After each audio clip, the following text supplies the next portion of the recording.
Molly Ivins wrote, satire is traditionally the weapon of the powerless against the powerful, and sometimes we don't know what else to do other than pick at the hypocrisy and vulgarity of those in charge. But of course, satire doesn't always have to be broadly political. Sometimes we satirize influencers or snobs or celebrities. We blow up caricatures and paint thick strokes to simplify and generalize, theoretically toward humor, but mostly to denigrate some category of people or lifestyle.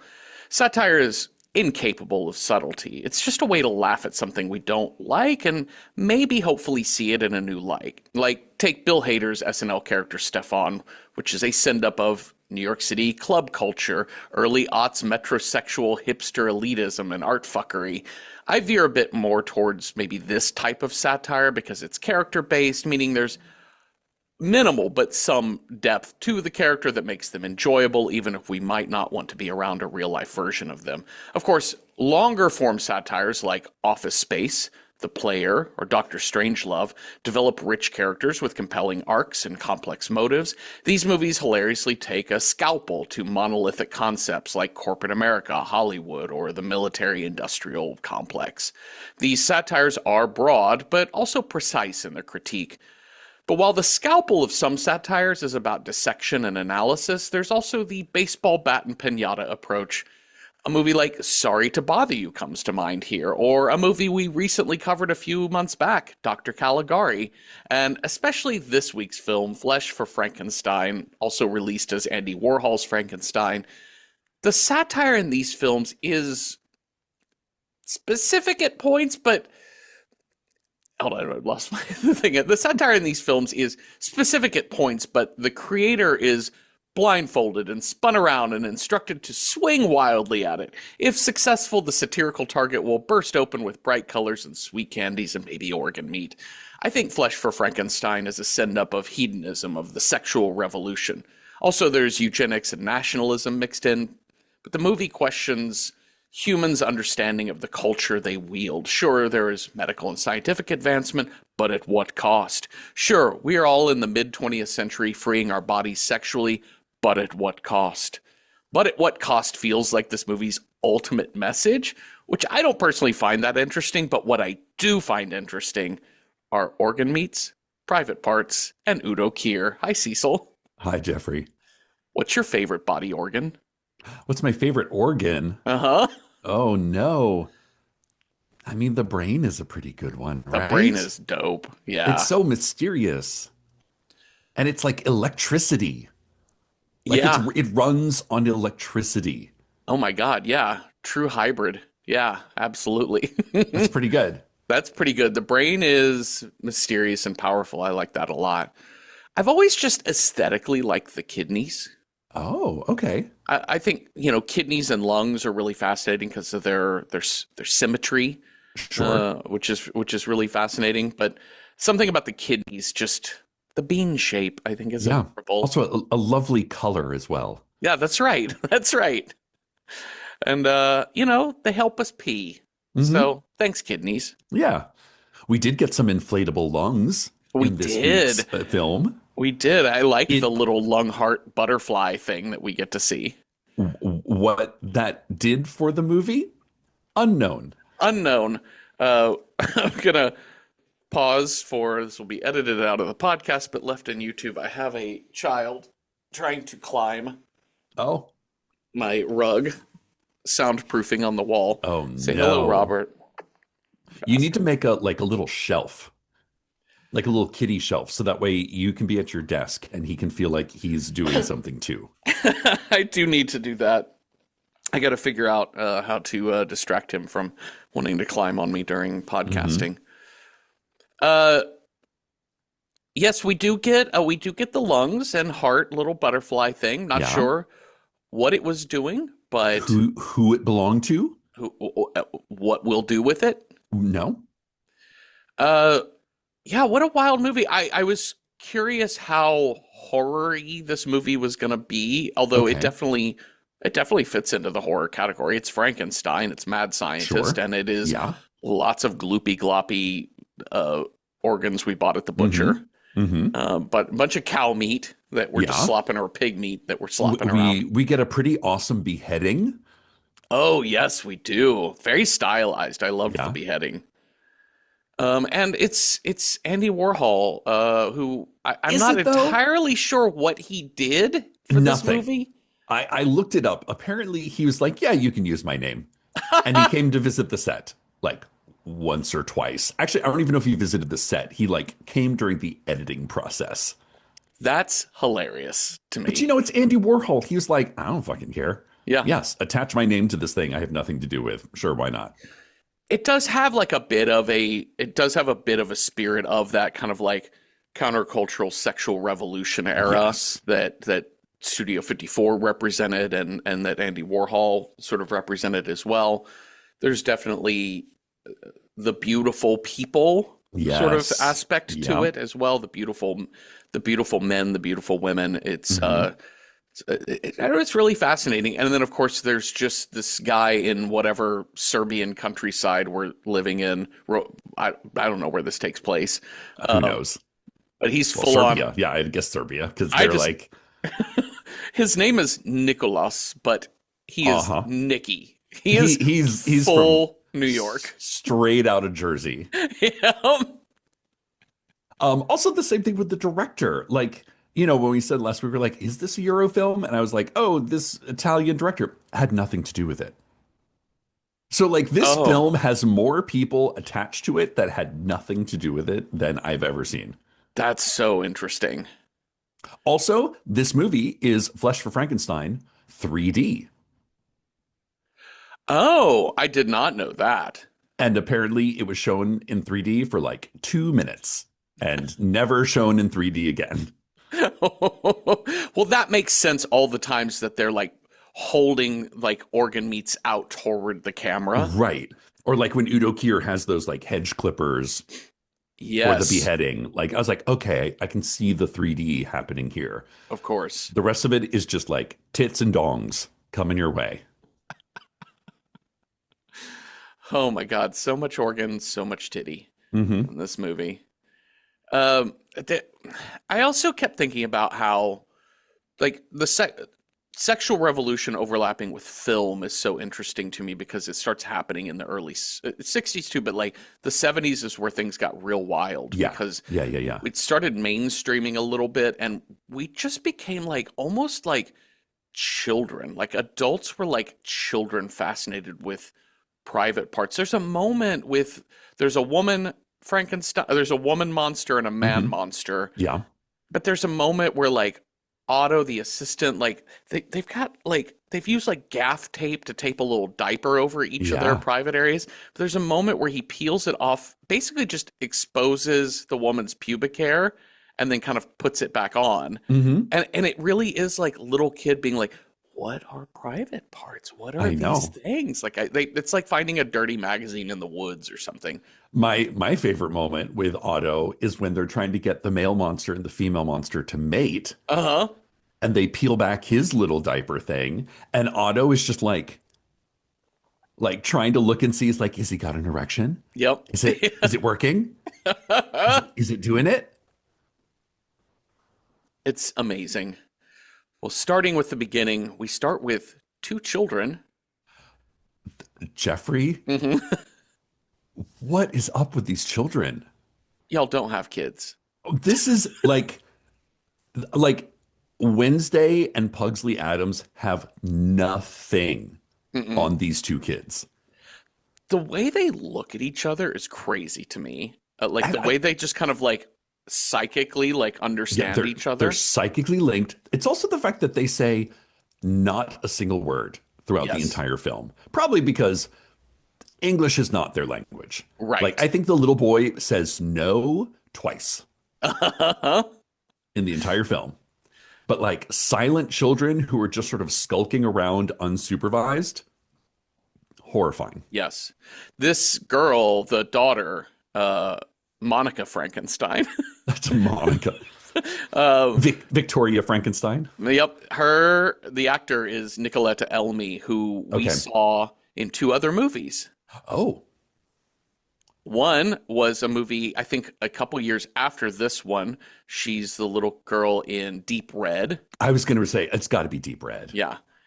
The other one is she's more grown up. It's an 80s film, Italian. Uh-oh. She's adult in it. Green dress. It's not Tenebrae, is it? No, it was Demons. Oh shit! She's the one in that elfy Oh green my dress in god, she's Demons. amazing with the long red hair. Yep. Who's like handing out programs so you think maybe is one of the Hmm. demons, but then nope, she gets hers. She's doing kind of the same character. I was like, what is her fucking deal? What a mystery. I love this. Like Hmm. she's a sphinx. She's awesome. Well, these two kids, Eric Frankenstein and Eric Monica, Frankenstein and Monica Frankenstein. they are in this kind of like dungeon space looking at rats and cages and fish and Hmm. surgical instruments. And then they have a stuffed doll that they, Hmm. okay. Dissect? What they do is cut it open, take Uh-huh. out, like with a scalpel, take out Yeah. the stuffing, Okay. shake their head. Eric Uh-huh. walks over, sets the doll into a mini guillotine, Mm-hmm. and then clomp, there goes its head. Yeah. Scene. I think that's honestly probably a pretty good like mini version of this entire film. Uh-huh. We're going to cut somebody open, we're going to look at it confusedly, and then we're going to kill it. Uh-huh. I don't have a strong sense of when or where this movie takes place. It is, we rolled European, and this Yeah. movie feels very It does. European. It's a Oh, yeah. castle, and we're on like a little carriage ride out with Mummy by the castle, and Yeah. With the exception of like Nikki from Jersey. yeah, Nikki Very from European Verona, casting. yeah. Yeah. So there's we kind of. So let me say this: there's a lot of like just like long shots in this Mhm. movie that kind of this like carriage ride to open the film. I sort of enjoyed because it sort of lingers on the carriage ride and the bell ringing and the Sure. fall foliage and the castle and the workers. But as this movie goes on, they just have a lot of filler. It's quite a bit. Uh-huh. And there's a moment wherein she berates these workers, these like landscapers or whoever that Mhm. live on the castle grounds for like Serfs. serfs for playing music and hanging out and doing Now nothing. listen, that bagpipe is whack. That I don't know, like it's like it's rough. I'm like, get your ass a lute or something. Like just a stringed instrument. How's that instead of a bagpipe? It's like made out of a sheep's bladder. Mm-hmm. And simultaneously, we cut to inside the castle where Baron von Frankenstein, who just goes by Baron throughout this Mhm. movie, played by Udo Kier, Baron von Frankenstein is berating his assistant, Otto, for not properly cleaning the laboratory. Mm-hmm. Okay. But he does say, Otto, you've been a good assistant and you've brought in some good parts. Oh. We need to create a perfect Serbian man. Yeah. Yes. We need a nosum. We need a nose from one of the townspeople. What? I love his fixation on the nose as the ultimate in like, racial, physiological purity. Yeah. It's so interesting. I just, as we start making these monsters, I sort of lost the thread of like this line of dialogue about the nose, which I found really fascinating. It's really interesting to like, it's almost like a synecdoche, right? Like just like Yeah. it's this small part sort of defines the whole. Yeah. Yeah. And I thought that's really interesting because when we do see Sasha, the blonde, Mhm. the beautiful blonde man, he does have a distinct nose. And you Sure. think, wow, that's interesting. What if you cut that nose off and like started patchworking all of the components of what Right. you think a beautiful person should look like? Yes. The movie does none of that. No.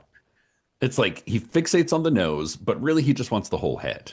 He wants the whole head. He wants the brain is really what he And well, wants. listen, we're going to get to that and like what the brain means to this creature. Uh-huh. Mystifying. Mummy, who is this is Katrin. Hmm. She is Baron's wife, but also his sister. Yeah, that took me a minute. Uh-huh. They don't unveil that for a while in the Hmm. movie. Mommy has pulled her kids out of school because of all the dirty urchins that go to that school. Can't have them hanging around the riffraff. But I love that when later they're at dinner and she's like, I don't know what to do with these kids now that they're not in school. And he's like, I don't know, take them for a picnic. She's like, a A picnic? picnic. Jesus Christ. What am I So, supposed to do all day with these fucking children that I so probably had? Did she have those children? who could know? So, okay. They live in this giant castle. They have the long dining table. I That love this dining table I do set. too. The dining room is like it's really beautiful, actually. Uh-huh. I have to say, the sets in this are like strangely better than they should be. Like, there's one room that's like an entire like Gustav Klimt Uh-huh. deconstructed room. And also this like soundstage dining table is so Yes. cool. Like the lighting is gorgeous. The uplighting is really nice. The back and forth of the camera Hmm. Hmm. moving to capture each side is really, really neat. The way in which when you see you only really get to see one end at the time, either Baron or Yeah. Katrin. And it's interesting because both of them their heads are kind of cocked because they're trying to look around the giant bouquet at the Centerpiece. center. Yeah. Yeah. Okay, so uh, Otto is so in the lab. Let's talk about this lab setup. Hmm. You were working in the lab late one night. So they have. I was so nervous watching this scene because they have a naked woman strapped to a plank. It is like Okay. two 1x4s that Yeah. she is lying on top of, and then there is some maybe like 3/8 inch gauge cable Hmm. Hmm. And at she is 4 points. submerged in a tank of water. Uh-huh. And it's like holding onto these planks at maybe 4 points of pressure, Hmm. and it is lifting this woman. It gets her out of the water. It starts rotating, and I'm like, that's going to start spinning, you guys. Yeah. And there's like a mini crane inside the lab that Otto is turning the crank. It becomes clear the couple of times that they use this crane that crane doesn't do anything, No, that it they're doesn't do shit. relying on stagehands pulling Yeah. cable up. Yeah. I just was like, oh my God. I know that they're not going to show footage of a disaster where she falls off, but I was just thinking about this poor actor. Yeah. It seems harrowing. Uh-huh. So there's this woman, so they've got a freshly found woman body.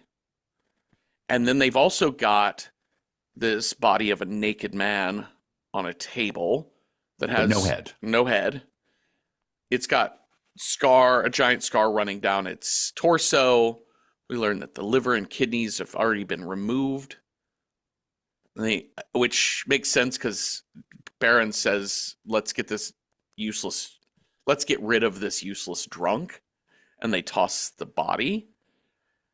I would say it doesn't make sense because they took out the two organs that would have been most damaged by a drunk. Yeah. Yeah. Yeah. But they saved the organs and tossed the body? I'm going to stop trying to make sense. Anyways, they also have a slop sink and a body pile in the corner of this lab. Oh, yes, that's right. They're like, that's the leftovers. My God. Okay, so Just during naked, which I do appreciate, the sort of like naked bodies, just sort of like, and honestly, I was like, this is what leaving Studio 54 must look like. a slop sink and bodies in a corner. Yeah, pretty much. Yeah. Okay, so let's go on a picnic, Cecil. Oh, let's do. We're up at the top of the hill, and we just see the workers, the shepherds and the sheep, and they kind of look like a pastoral painting, like they're just kind of like lying on their hips and arm and elbows, just staring at something we can't see right away. No, wait, no, they're doing it, aren't they? No, the first shot is okay. a few guys like just lying in the field as the camera pans up this little hill. to Mummy and kids setting out their picnic. She loses an apple. It rolls down the That's hill. right. Then we That's see right. what those shepherds are staring at, which is Nikki and some girl fucking. Yeah. Which I think is like subtly very funny. It's a very funny visual Yeah. joke.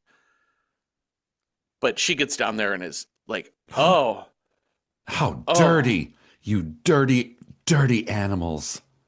you must really like to do dirty things. I'm going to have to see you in my bedroom tomorrow morning to chastise you.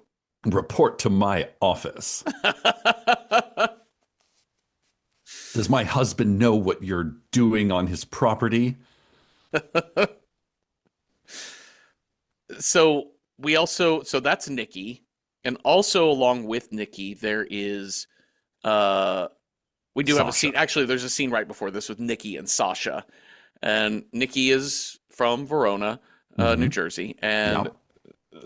Sasha is broadly European, blonde Like he hair, is, he perfect is nose. like Czech Hmm. Republic. Yes. Sasha is a quiet man and he is Hmm. pondering the monastery. He's pondering monkhood because he is adrift and maybe not Yeah. feeling this current life he has and wants to. He's not a man for working in the field or for Mm-mm. like lusty rolls in the hay. He's happy with like bread and water, reading Latin books and Hmm. just hanging out with a bunch of other men all the time. uh, I was sort of surprised given the era and given not fully understanding what Andy Warhol's role was in this movie, but sort of also thinking there was going to be a lot more homoerotic sort of stuff, and that well, not a lot. It's Barely a subtle. whisper. Yeah, just a whisper. Okay, so but Nikki tells Sasha, "Hey, you never come with me to to see the girls in town. You should just one time come with Hmm. me. You'll know what to do. Just watch what I do." Which means they're going to go to the brothel, Oh yeah. or as they say in this movie, the bordello. Oh. All right. So these boys go to the brothel, and when we first meet the brothel, it is women in women covered in flowers, flowers everywhere, Flowers everywhere. flower Washing their patterns on tits. dresses. That woman is just straight up washing her tits in a basin. Yep. And, Tit and washer. tit washer. But yeah, while the women are kissing all over Nikki and they're getting it on and doing all their sexy stuff, you have the one woman with Sasha who's being like holding out her breast. Do you like them? Uh-huh. Sure. How about this? What And about this? he is just staring at Nikki the whole He time. only has eyes for Nikki. Hmm. Meanwhile, back at the lab, we learn that Baron was like, we need to find the right head. We need a head for our body, for our creature, a man who strongly craves women because he's got to Yeah. fall in love with our Hmm. female zombie. And make baby zombies that are the perfect race of Serbian descendants from the ancient Greek ideal of what humans should be. And this new race will respond only to my bidding. Oh, sure. Sure they will. Why do you think that, Baron von Frankenstein? What makes you think that you're going to be the Ubermensch of the master race?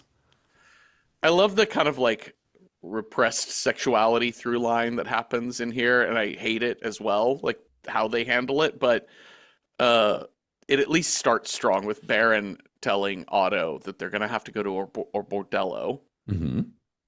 Oh, what? No. Oh, bordellos, Baron, have you ever even been to one? I went to one in college, and it was terrible. Like I couldn't be torn away from my studies, but my friends made me go, so I just went and like looked around. I didn't do anything though. No, oh, it's all these overdeveloped women with large breasts. Oh, disgusting. Ooh. Okay, maybe the weirdest, but I liked it scene in this movie is the lizard that runs I across was gonna Nikki's say ass. the lizard surprise. Did they give you a Serbian lizard? That's right. Oh yeah, that's my favorite sex act is the Serbian lizard. Oh, It's just so random. It's like, okay, so there's clearly a lot of like this is pretty softcore, right? hmm. Throughout. So we're at a brothel, and Nikki, famous for being a hustler in Andy Warhol films and just being like all naked and sexy. Uh-huh. But when you see a live animal involved in sex on film, it kind of it's like a peanut butter and jelly sandwich with like pickles on it. Yes. It just is like you added one too many things that doesn't belong in this scenario. Yeah. You put a lizard on a hat. You You put put a a you put lizard a on a butt. you put a hat on a lizard On a on a butt. butt. You know? And then it's like, and all the girls are like, oh, and Nikki is like, yeah, look, I got it, I love it. And all Uh-huh. the girls run outside, and here's our scenario. So we need some reason this is like a classic mistaken identity here, Farce through and through. total farce. So we've got Nikki, who's the brain, the sex obsessed brain that they want, Uh-huh. and we've got Sasha, who's the quiet, shy, retiring, Uh-huh. maybe gay brain we don't want. And all the prostitutes run outside, and Sasha's like, "Hey, girls, it's okay. We've taken care of it. Come on back in." And Baron von Frankenstein and Otto are like, "Oh, two women, biddly dee dee dee. Uh-huh. He must be the master man. If he can satisfy two women, Yeah. then we want that brain." Yes.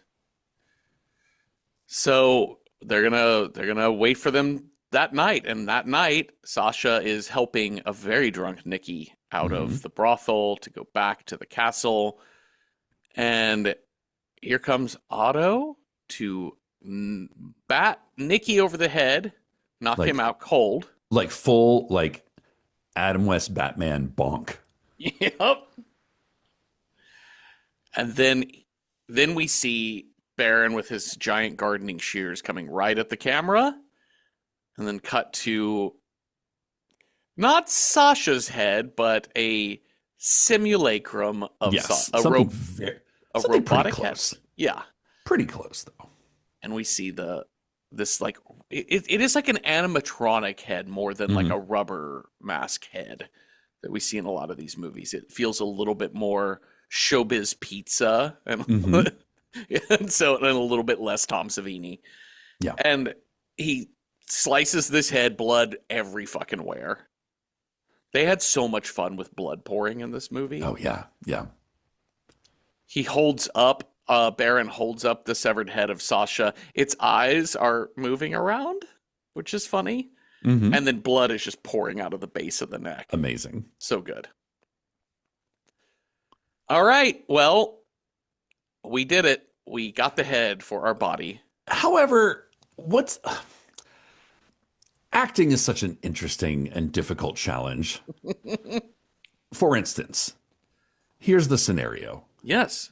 You passed out drunk Uh-huh. with your friend in the woods. Yep. You wake up, there's a woman standing over you, and your friend is now missing his head. Hmm. How do you react? What could possibly be your reaction? Like, how would you enact that moment of shock and surprise and grief and sadness and disbelief? Well, Nikki chooses to just push all that aside and look around and then leave the frame. He looks at that body like it's like if you look down on the subway platform and you saw that somebody lost their phone. Yeah. You'd be like, "Oh Like, shit! oh, You know what? I'm gonna take oh, this with me Yeah. Maybe I'll take it to Lost and Found. Mm-hmm. That's the tone of how he deals with this body. It's like, oh shit. All right. Wow. I don't remember doing that last night. Oh my God. All right. So now Nikki is okay. I want to talk about. We've talked about this before, but as a writer, I want to talk about you. You're so good at talking about acting. I want to try and be Hmm. good at talking about writing, Okay, and I sure. just want to encourage everyone. There's lots of components that are necessary in good writing. I think one of the key components to any plot, if you're going to have a plot, is stakes. And stakes don't Mm-hmm. have to be life Hmm. or death. Sometimes it's way more compelling to watch that somebody's stakes or they're not going to make it to their daughter's dance recital on Sure. time. Can be actually way more thrilling than a person who is about to get shot in a war Yeah. zone. Conflicting levels of importance. Yeah, so it's not about like the value of what's at stake, it's about the intensity that you Hmm. display it and tell the story. The only thing they have over Nikki is he could be fired. But he's like, Hmm. I kind of don't need this job. I don't really care. We don't get a sense that there's any sense that, like, as a serf, they could have him executed. That's not I a know. threat. Yeah. Uh, Blame the death of his now decapitated friend on him? no, they can't put him in. They have no intention of putting him in jail. They No. could simply terminate his employment, which he's Hmm. like, I'm actually just thinking about doing that anyway I because don't my love this friend just place died. Oh, anyway. I've kind of fucked every, milkmaid in the countryside, so yeah. maybe it's time to move on. That's right. And, this is a utopian European society where we have universal basic income and Hmm. healthcare. So, good luck. So at any point, I'm like, what is he scared of? Why are you What, still here? why are you still here? Well, he's still here to fuck the lady of the house. Oh, yes. Baroness. The Baroness is like, this is pretty, like, this seems very like Venus and Furs, dominate, like upper class dominatrix. I'm a horrible bitch that secretly just wants to fuck everyone. Yes. Um, yeah, I love this dynamic of the way she plays this intro out of like they're trying to play up the double entendre of everything or the suggestiveness and it's like, well, um, you would be safe here and here no one can see what you're doing Hmm. and you could be safe from this dangerous world where people get killed and oh, you could protect me. And you're very good looking and my husband doesn't love me. Yes. Yes. I like his dialogue here because I like his acting here because it is so detached. Yeah. Because I Yeah. don't know Yeah. if it's acting so much as just saying the lines Yeah. without expression. But in this scene, it really works because he said, will this be my only task? Like, it's just straightforward. Like, Yeah. this is his job. Hmm. Understood. She's like, no, you'll also have to serve food for us. And he's like, Oh, okay, well, that's not that bad. yeah, Yeah. okay, That's easy. done. A true good soldier. Sure.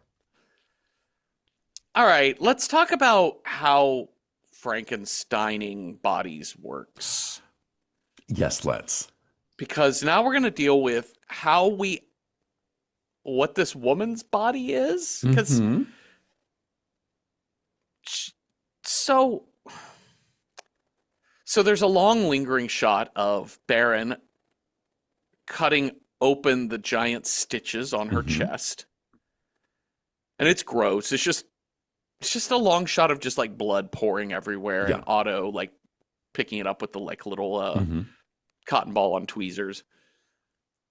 There's a moment where she opens her eyes and then closes them again, which suggests that she's still alive. Yes. Or reanimated somehow. But we haven't done the electrode trick yet. No, we haven't. He has But then, clearly replaced her organs or something. But yeah. yeah, but then But then he's like his hand is inside of her like chest cavity. yes. And he's having a time. Yeah, he Like he's starts fisting getting her. yeah, he starts with like grabbing her breasts and then squeezing her Uh-huh. breasts and then putting his hand up in there. He pulls out her liver and what looks like her large intestine Uh-huh. and then is like puts his hand back in there, seems to like cream his jeans. Like he Yes, he is does. fully having an orgasm while doing this. Then he like gets up on top of the body and dry Uh-huh. humps it. Yeah. And Otto is staring at him in like fascination and shock. And he's like, "Stop looking at me, you dirty man." Oh. Okay. All right. All right. Anyways, this whole time, Nikki fucking mommy Mm-hmm. and Baron and Otto doing whatever to these poor, still alive corpses. Those creepy fucking kids just, they have like a little spy hole everywhere to They're see watching everything. Yep. And then isn't it after this that Frankenstein says like in order to master death, you must fuck life in the gallbladder? Oh, unbelievable. Jeffrey, I think you should take a tip on some writing advice there. I really should. I That's should write that down. uh-huh. It's not plagiarism. It's a tribute. Let's see if you can like retro engineer that into something. Okay, so at dinner, Katrin. Everyone has new guests. Yeah, Katrin is like, I have a new manservant. See, look at him. He's so great. Why would you get a manservant? Well, because girls, there's hardly any girls left in town. One, two, Uh-huh. they would just want to steal my jewelry and put on my clothes. Yeah, clearly. And look at how handsome he is with his hair all slicked back and wearing like nice clothes. Mm-hmm. And Baron's like, but if you have men in the castle, they'll be so interested in my work, they'll come and disturb me. And she's like, oh no, I keep him very busy. Mm-hmm. So busy. But you're not the only one who has new friends. Uh-huh. Because at this point, they have Frankenstein. Like they have like the previous scene, they had the two bodies laying, and we had like electricity. Mm-hmm. Even though like Frankenstein is kind of touching one of the bodies while the electricity is going through it, which I don't think that's how electricity works. Nope. Because I think you might be electrified as well. But anyway, he has reanimated these two bodies, and now he's dressed them up. They're kind of wobbly. Yep. But he's bringing them to dinner. He's got them in weird, like, it looks almost like, for a second, it looked like they had, like, baguettes under their arms or something. They did look like baguettes, right? But it's like, it's kind of like bondage play. So it's like a neck collar with a little squishy collar bit and like a corset with baguettes coming out the top. Yep. Baguettes or hot dogs or something. They It was are. weird. So we've got our stuffy dinner at long table, and yeah, Baron basically one-ups Katrin and her new manservant with, "I've got two new friends," and in comes zombie Sasha and Pretty Lady, who I don't think ever She gets doesn't even have a named. name. Nope. So kudos to us handling, women characters really, really well. We're doing it really well. We're doing great, you guys. So you had the question about acting earlier about your scene Mm-hmm. is you are a drunk who's been knocked out and you wake up to find your friend beheaded next to you and a woman screaming. Yeah. Go. This, you are the same character. Mm-hmm. You just saw your dead friend's beheaded body, and you are now serving this rich woman just to pass the time, to have it. It's your job. That's what you got to do. And you turn around and you see a guest at this rich woman's table with the face of your dead friend. But he's like 2.5 feet taller than he used to be. Yep. And scene, go. How do you react to that? Well, Joe D'Alessandro keeps his cards close to his chest and goes, "Huh, Uh-huh. Huh? And goes back to what he was doing. That's weird. That's I crazy. just I just thought about, I think it was our friend Janina, she had directed me to a YouTube video of a very high Patrick Stewart Hmm. and his girlfriend, and she's filming him, and he is giving a little tiny master class on spit on double takes, on Okay, doing a sure, sure. comedic take. Yeah. And he manages, I think he does, is it a quadruple or a quintuple? Oh my God. I think he does like a quintuple take, and it's really funny the way his evolution through all of those like comedic beats and how you have to time them. And he's really high. Oh yeah, really, like really stoned. Yeah. Anyways, I just thought about that, of a classically trained actor doing like farcical acting Yeah, yeah, yeah, yeah, demonstration. And I thought that's really appropriate for this scene. Like yeah. that's a moment wherein we could use the A Patrick triple take Stewart. would, yeah, a triple take would be earned, Yes. warranted. But no, we're keeping it on the Nope, DL. We're just not keeping going to it. say anything And because then later, I love it's like, Baroness is like touching her nipple and, oh no, is this the scene where she's like smooching on his like armpit like it's a corn cob? yes. Yes. Because Yeah. whoever did the sound work here, it is distracting. Like,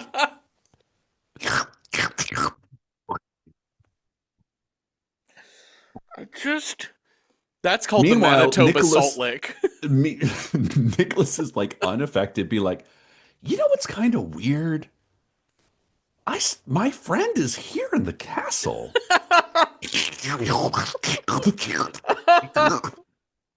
But he's like 2 feet taller than he used to be.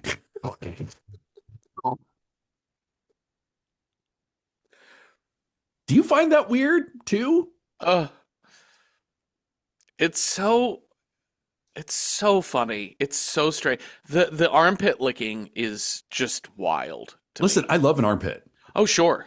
I love it. Oh Like sure. love a musky man odor of an armpit. But it's loud. It it's also like without the context of the sensuality of it, Yes. because I don't think it's funny necessarily just on its surface that somebody is in a sex scene licking an armpit, No. because that's so sensual, because that's so much associated with smell Hmm. and musk and all of that. And so, but it's without the context of the erotic filming. Hmm. It's so, this movie is so anti-erotic. Yeah.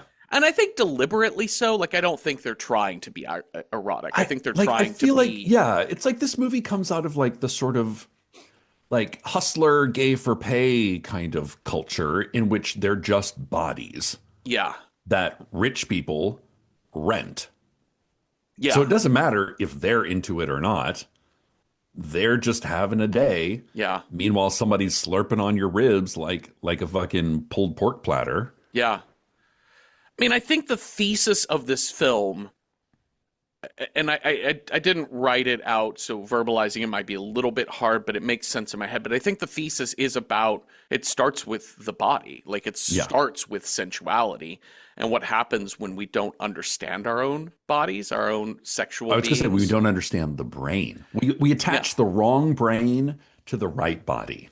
yeah, but also like just feelings are when taken without context, Yeah. meaning that sexuality is for reproduction, that a human body is just a collection of parts, that the castle is a way in which you wall up Yeah. your desires, that ultimately we just become people without any sense of pain or longing or lust or We become anything. Frankenstein monsters. Yeah, it's like you're just So we've staring, got, yeah, two beautiful people staring at each other and feeling nothing on the nothing. inside. Yeah. We've got a beautiful baroness who is like a total nymphomaniac, but hates admitting that she loves sex. We've got a scientist who hates sex but gets off on touching the insides of bodies. Mm-hmm. We've got a lusty farmhand who will fuck pretty much anything, Yep. but doesn't get any actual emotional pleasure from it. Yeah. And we've got a revitalized, Bellamy gay porn model Mm-hmm. who unfortunately has to look at tits all day. What a job. Like, this is my favorite production ever. Okay, so where even are we in this Where movie are right we? now? Oh, Okay, okay. let's see. Nikki recognizes his friend Yes. at dinner. Later, he's trying to tell Katrin that he was like, "I want to know what your husband does," and she's like, "That was not your friend. Like, it's my Like, husband. he's He's like, a scholar. What He's does he even do over there? She's like, I don't know. Nobody goes over there. You couldn't even find out if you tried. There's a very like George and Martha, Virginia Woolf sort of thing happening too, wherein you, the viewer, think, well, they clearly hate each other, but then it's in this moment when you have the young stranger show up, and he thinks he's won. Nick in Virginia Woolf thinks he's winning Martha over, but it's like, no, you can't separate this couple. They're not only married in Flesh for Frankenstein. Katrin and Baron are brother and sister. They're just like the kids that they have now. Yeah. They're psychically linked. So she is going to be the first to defend her husband, even though they fight all the time. Okay, question. Yeah. Why do the kids try to steal a severed hand? What else are they going to do? No one pays any attention to these children. Get these kids a Nintendo Switch. Just Good something. Lord. A fidget spinner, something. A swing set. Anything. A swimming pool. Anything. Laser tag. Anything. But they're just running amok. Yeah, they steal a severed hand. They also find the cabinet. Well, they get attacked by bats. They get attacked by bats and rats, and they also see the set of lungs and heart in the cabinet that goes nowhere. They have to sneak out because here comes Bear and here comes Dad and Otto.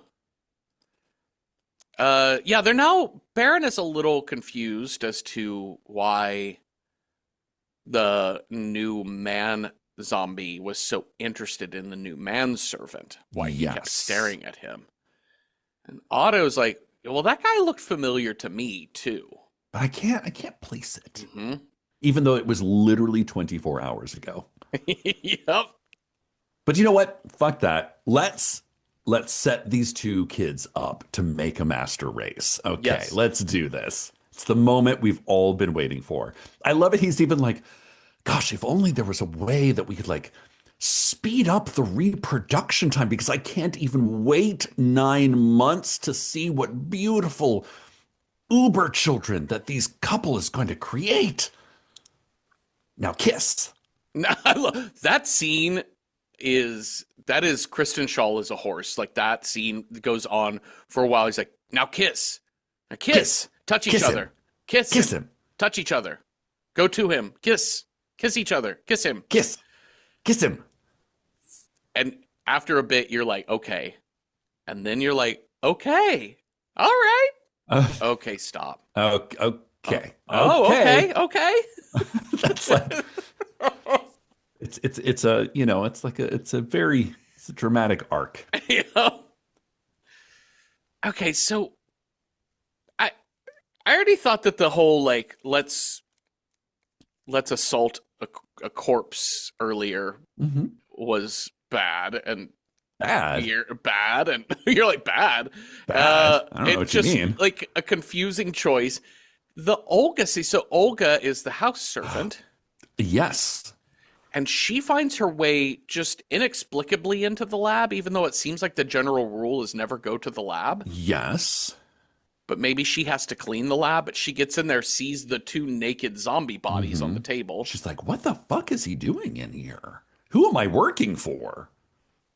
And in comes Otto, flicking his tongue wildly. Tongue Meister. What the shit? And I get that they're kind of associating repression with violence and repressed sexuality Yeah. with sexual and broadly physical violence. Yeah.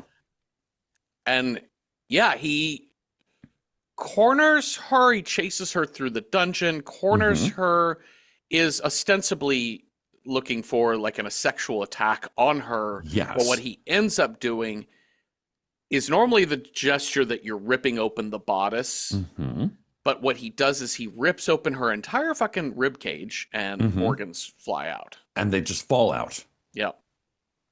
How did he do that? He is very strong. Like, he must have really sharp fingernails? Maybe so. Yeah, maybe so. But he also, like, does it, like, with his... mysterious. And then she is never spoken of again. Like, I feel like Olga is the only person in this entire movie that has an ounce of, like, feeling. Yeah.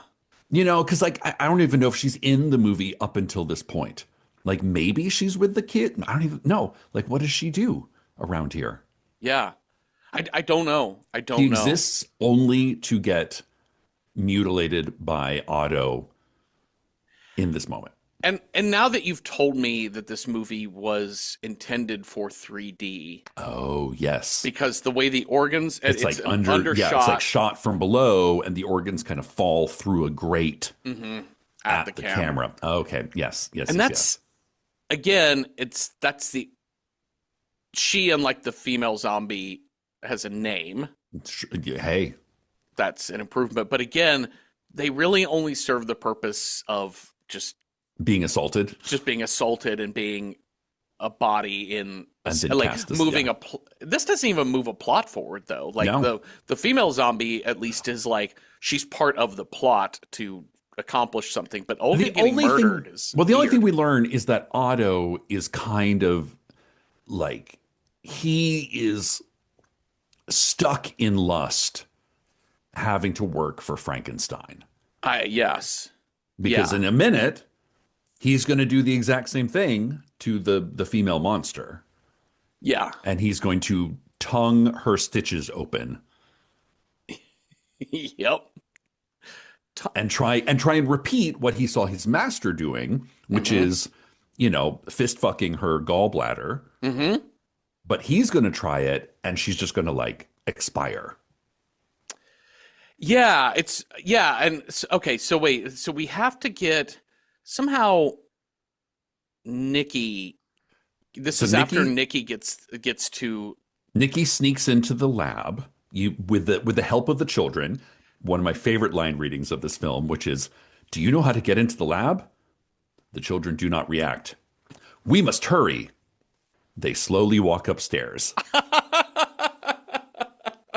Like, good work, everybody. We're really, really socking it to him here. And this is another moment where I'm like, at no point in time have we seen weapons or guards or anything that suggests that I mean, he clearly gets in danger because he will get overpowered by the monster or what have you. But my thought with Nikki is that, like, he's not at risk of anything. No. And so why does he have to sneak into the lab? Why not just fucking march his ass in there and be like, what the shit is going on? Well, he tried that. And unfortunately, you know, Frankenstein was in the hallway at the exact same moment. So he just completely abandoned that plan. I just like, you were twice the size of the Baron. Like, didn't wait 5 minutes. Nothing. Which suggests he's probably not from New Jersey. To just grab this skinny little European and be like, where's my fucking friend? What have you done here? Yeah. So he's got to get the kid to sneak into the lab. Also, later we're going to see the Baron, he's wondering why his male monster failed. Why won't he fuck? By Judy Blume. And he's like, maybe it's my sister. She's always messing things up. Or maybe it was you, Otto. You contaminated. Or maybe it's maybe we got the wrong head, the wrong nose. Does he even say that? I literally don't think he ever comes to that conclusion. He does. He says, or it's that dumb head we found, that stupid nose. And I'm like, okay, great. He got to that conclusion. I don't know. Okay. This peters out here either way. But he also has to ask the boy Nicky or the boy Oh, that's Eric right. to help him find who's been Have you been doing messing in my this. lab? No. Have you? Come on, you can tell me. But finally, Nicky just shows up in the lab, and he shows up, I think, through the front door. I don't know. It was confusing to me, but yeah, he's like, he finds Sasha and it's like, or the body that Sasha's Sasha head is zombie. attached. Yeah. Yeah. He's like, man, this is all my fault. If I hadn't taken you to the house and gotten drunk, man, let's get out of here. And he gets the woman too. And we are now learning that this is slightly interesting, but Sasha is like, I think we're both dead, Yeah. and that's And fine. I know I kind of just want to die. Yeah, I don't want to get out of here. And I don't know what's up with her, but I get the feeling she also probably wants to just like shuffle off this mortal coil. yeah. Um, Katrin has basically sold out Nikki in the process, Yes. but she's fascinated with the new male monster. Yes. The Sasha She's like, monster. listen, I'll tell, yeah, in a scene with her brother husband, she's like, okay, you want me to tell you why your monster won't fuck? Well, I will, but only if you tell him that he must obey my every wish. Uh-huh. Deal? Deal. Deal. So we do that, and we get the Baron tells the Sasha monster after it has already. Oh, let's start first. First, when Nikki is in there trying to get the creations out of there, Baron is basically like, get him, and of course Sasha has to come somehow, has Like to obey his slowly, command. but like does like he kind of does it. It never seems like I don't know why Baron Frankenstein thinks these monsters are under his control. It's never clear why. They seem to be, because I they mean, he seem literally to just know goes English. hand and they raise their hand and says head and they move their head. But then they're kind of on their own. Yeah. I don't know, but Sasha Monster manages to knock Nikki off the stairway, Yes. and he lands hard on the concrete floor. Baron Well, and- tells Otto, make him unconscious, but don't damage his head in any way. Okay, sure. Because I think I think Baron might understand this is the brain we want. Yes, he does. Yeah. This is the like lusty, this is the brain that we want to like fuck into a new existence of monster people. Yeah, we skipped the scene before wherein I think it's Eric. It's not explicitly stated, but it's right after he asks his son for help in figuring out who's been contaminating the lab. But the next scene we see Nikki and Katrin in The Beast with Two Backs, and Yeah. it's the Baron who's spying on them now. Yes. Yes.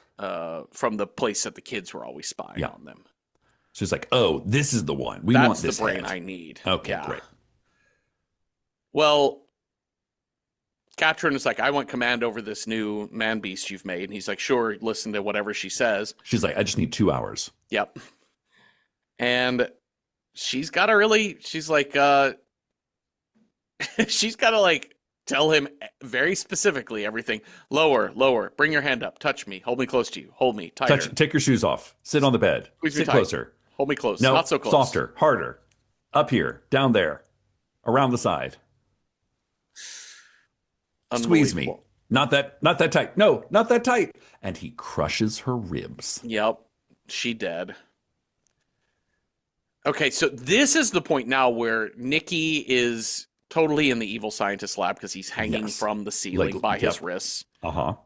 And Otto is lecturing Nikki, and Otto is getting very upset. Like, Otto's anger is through the roof because he is Yes. feeling the need. His repressed sexuality is exploding. His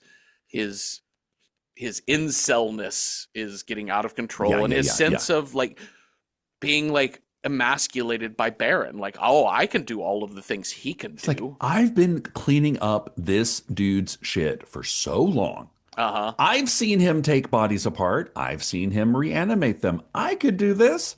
I want a fuck monster as well. I He's like, deserve a fuck monster.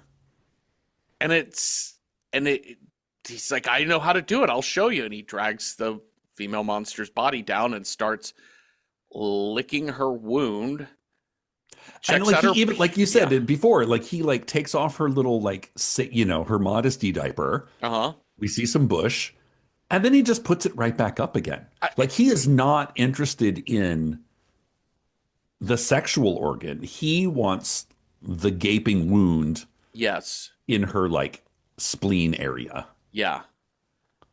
That's where the spleen is, kind of. That's Sure. sort of, right? Yeah. It's somewhere in this area. Okay, that general area. Okay, Yep. great. The top half. Yeah. It's an upper body organ. Okay, That's great, all I great, know. great, great. But it So, doesn't yeah. work the same way. He like does something wrong and she just expires like week old milk. Yeah, and like organs and blood pouring out of Yeah. her. And the Baron comes in and is like, you fucking destroyed my female. Oh my God. And he How does Otto get his? yeah, he chokes Otto to death. Oh, that's it. He chokes Yeah. him to death. Yeah. The line that Baron says as he's choking Otto is, all her inside is out. What do I have to do to find a new female? Jeffrey, yeah, you need to be writing this shit down. This is very like The Room. Yes. It's, oh, hi, Yeah. Mark. Yeah. And in comes Sasha Monster with the dead body of the Baroness. It's like, no, my wife, you killed her on account of him. Talking about Nikki. Just, What? I don't know. And I love it. It's like the end of Hamlet. Like the bodies are now just like we're literally just lining the bodies up in a pile. And We're up to 3. and again, it's confusing because like Nikki and Sasha share a glance, so there's this sense that like, oh, Sasha is gaining some sense Yes. of memory or sentience, that Yeah. a conscience, Yeah. and he doesn't quite know Nikki, but he knows he's better than these other people. Yeah.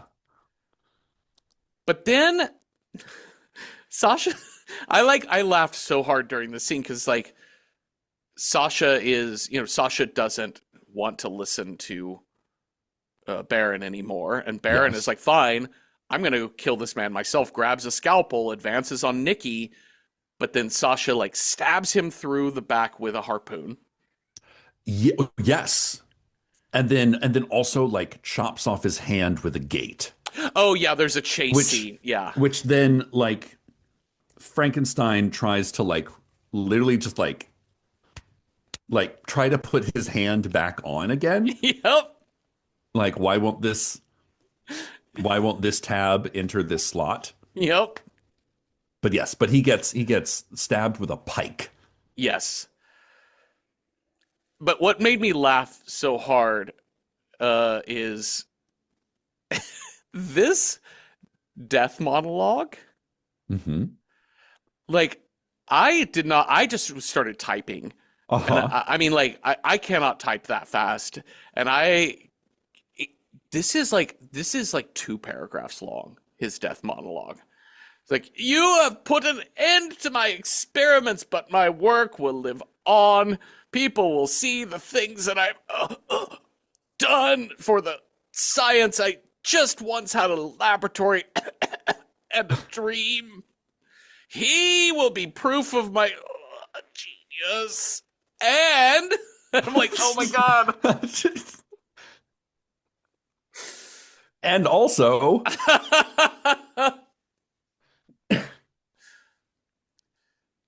and so now we're left with Nikki and Sasha Monster, and Nikki's like, hey, let me down so I can get you out of here. And I'll get you to a real doctor. And Sasha's Sasha's like, no, I'm good. No. You knew me before, but you don't know me now. I must be dead. And he just tears open his chest and the organs fall out and he's gone. That's it. And I'm like, if I'm Nikki, I'm like, I know. Yeah. He's like, literally everyone is dead. Uh-huh. and Nikki is just hanging by his wrists, except the children. Here come the kids. And we have an exact kind of, it's like the two of them walk in holding hands like the Shining children. Uh-huh. They each pick up a scalpel. They look at each other. And it's kind of like a mirror of the first scene where, like, oh, they're going to like cut him open. Yeah. But then you think, oh, or maybe they'll cut him down. Who knows? No, these kids are No, freaks. these kids are total freaks. But I do like the suspense of that. But I'm gonna read you the last sentence of the Wikipedia summary because just tell me if this jives with what you saw. Oh, okay, sure. Talking about Nicholas, Mm-hmm. Erica and Monica enter a laboratory and turn the wheel of the crane holding Nicholas in midair. To Nicholas's surprise, the crane lifts him higher into the air as the children prepare the scalpels. Did the crane lift him higher into the air? Because he did not seem to move. No, they're doing something, They're turning the crank. but is he moving? This is like the top scene at the end of Inception. Like, Yeah. he is either being saved or he's being killed. Yes, it depends on what you want to put onto it. Or maybe that crane didn't work. Maybe it wasn't a crane at all. The crane is just the friends we met along the way. That's it. They do not move. The end. Shall we rate this film? Yes, let's. All right. So for a horror approachability, for the horror squeamish, give this a rating of 1 to 10, 1 being not at all approachable. Think Eli Roth's Hostel or something to that effect. All the way up to 10, like Over the Garden Wall. So delightful cartoon romp. In terms of approachability, I would give Flesh for Frankenstein like 7 out of 10 butterfly lung art exhibits. I mean, really, this is not scary at all in any moment other than like real world horror of like just sexually assaulting a body or a living or dead. It's just mostly gross. It's just like a lot of organ meat. And, content warnings for the sexual assault. We open with a giant spider on a ceiling. That's not my favorite thing in the world. And then just all the organ meat. But it's like very art house horror. It is, if you saw Dr. Caligari, this is way less disgusting than that movie. So, yeah, that for approachability, 7 out of 10. Speak nothing of approachability, Cecil. How do you rate this as a horror film? How do I rate this as a horror film? Because, you said it's not scary. It has blood and it has guts, but really it is slow as fuck, y'all. Mm-hmm. And it has the most like the music to me is like imagine the fanciest French restaurant, traditional French restaurant with a piano in it, and that's what the music sounds like. Yeah. So the music is like lulling you into a sense of like prettiness. Mm-hmm. The bodies are very sexy in a very like, whip me, kiss me kind of way. Uh-huh. So where is the horror in all this is the question. Yeah. So for that, I don't know. I would give it like 4 out of 10 sheep bagpipes. Perfect. Let's figure out what we're going to watch next. You've got a scare die. I've got a style die. Let's roll those up and see what movie matches those two things. On your scare die, Cecil, if you roll a 1, our next movie scares technology. 2, a vampire. 3, a psycho killer. 4, wild card, whatever scare we want. 5, werewolf. 6, toys and or dolls. That's a 6. We're going to get that toys and or dolls, which was on there for 9 weeks. Ooh. All right, we're going to match up your toys and or dolls scare with the style that I roll. If I roll a 1, it's got to be based on a true story. 2, it's got to have a 5 or more word title. 3, a prestige horror film. 4, it's got to be specifically from the year 1991. 5, it's got to be something considered horror homework, essential horror viewing. Or 6, a horror comedy, like an intentional comedy horror film. Okay, up. I've got a 4. 1991 after 20 weeks. We comes finally got there. We came to the conclusion that there are only three good films that we could review from 1991 that Yes. would fit this podcast. One is Silence of the Lambs, two Yeah. is Cape Fear, and Uh-huh. three would be, you could make an argument for Terminator 2 Oh, as I would sci-fi say people horror. people under the stairs. Oh, People Under the Stairs, of course. I forgot about People Under People the under the Stairs. stairs. Yeah. Absolutely. Yep. Yep. So, But yeah, Terminator 2 also has horrific elements, sure. yep. Horror elements. So the end of good horror movies for 1991. Yeah. So what we have written down of Uh-huh. movies that would fit, I don't think we really have to tell you what these movies are about because I think you'll know. We have Puppet Master 3. Uh-huh. We have Child's Play 3. Sure. Silent Night, Deadly Night 5. Yikes. We saw part 1 for Patreon. Yes, we did. But that was more like classic psycho killer. This is more like toys coming alive to kill people Sure. at Christmas.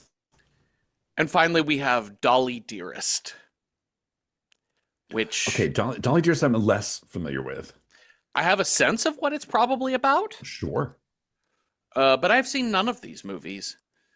We also are on Letterboxd. We're at Mhm. Random Horror 9, and we keep lists of all the possible die rolls for any given week. So you can go join Letterboxd and follow us on there, and you can add comments to each of those lists to help us fill in movies we might be missing out on. So let's see what people had to suggest for Toys and Dolls. King and 1991. Commodore and Kid Clown 1981 suggested Ernest Scared Stupid. Okay. Sanitation worker Ernest accidentally unleashes an ancient troll who curses his family long ago, and it's up to him to stop the ancient evil before it turns the town's children into wooden dolls. Whoa. That's quite a contender. That's a good suggestion for you guys. Kid Clown says, I believe the trolls are repurposed costumes from killer clowns from outer space. Oh my God, amazing. Okay. Okay. KZ Monster recommends 964 Pinocchio, which I think is a Japanese film. I don't think it's available. Okay. Like I looked that one up. It came up in the 1991 search, and it looks punk rock, batshit, Japanese crazy. Yeah. But I don't think that one is available to watch. I'm going to give that one. And then also, Half Price Horror recommends a film called Doll Man. Classic 90s direct-to-video schlock from Full Moon. It's right there in the title. It's a doll. It's a man. It's a doll man. So yeah, we've got quite a few people suggesting Dolly Dearest. We've got a few people putting Puppet Master 3 in there. Interesting. It does look like 964 Pinocchio is available to rent on the Fandango at Home app. Okay. But I don't know. I've never used that app, so I don't want to like pick it and then Nor find have out I. it doesn't work or something. Yeah. Okay. So here's the thing. Child's Play 3 is a lot of fun. It's like the kid is now at a military school, so it's like he's like picking off military brats and anyway. Uh-huh. That's a pretty good one. Silent Night, Deadly Night 5 looks fascinating. Uh-huh. But I think after watching a bunch of like, Udo Kier talking about the master race, I think so week prior we had Tales from the Hood. Uh-huh. Now KKK we have like comeuppance, yep. KKK comeuppance. Now this week we have, sort of, Uber Mensch master race. Uh-huh. I think let's keep this thread going and watch Puppet Master 3, Toulon's Revenge, which is about puppets killing Nazis. Yeah. That sounds really I think interesting. all these films are in dialogue with one another. Any interest in Freddy's Dead, The Final Nightmare? Is that widely considered the worst Nightmare on Elm Street movie? Or Have I seen it? Probably, yes. I don't. Clowns and dolls, that's a tough sell. Yeah, that's true. That's true. That is true. Like even in Nightmare 3, where like he like, takes somebody's like sinews and uses them like a puppet, that's like 2 minutes out of a 98-minute film. You know what I'm saying? Yeah. Like, I think we stay true to the clown and doll Yeah. scare. Okay, let me look up real quick. I'm gonna check out and make sure Puppet Master 3 is available. It does look like it is on Amazon for rent. Oh, Great. $1 it says to Ooh, rent. I'm like, wow, that's a that's quite a deal. thing. Yeah, because as Call Me Ishmael says in the comments, like, I mean, watching Nazis get murdered is always Sure. satisfying. Maybe even a more satisfying time to watch Nazis get murdered right Yeah. now. So, Yeah. yeah, let's do a Puppet Master. Cecil, I haven't seen parts 1 and 2 of Puppet Master Are we going to understand what's happening? because I made that joke, that very old joke, when we watched Leprechaun 4 in space. Uh-huh. And truly, I did not understand what was happening. No. That was how do leprechaun work. Yeah. All right. Thank you all for listening. Thank you, Cecil, for talking with me. And if you have thoughts on Flesh for Frankenstein or ideas for other movies that would have been good toys and dolls from 1991 horror films, let us know. We're at Random Horror 9 on Blue Sky, Instagram, and Patreon, where we have public discussion threads for each of those episodes. And those Patreon discussion threads, you don't have to be a paying member to participate. So watch Puppet Master 3 from 1991 with us this weekend. Come on back next Tuesday for a new episode. Have a restful night with no, what was I going to say? With no apples falling down the hill on sex workers or nothing. Boo. Ooh.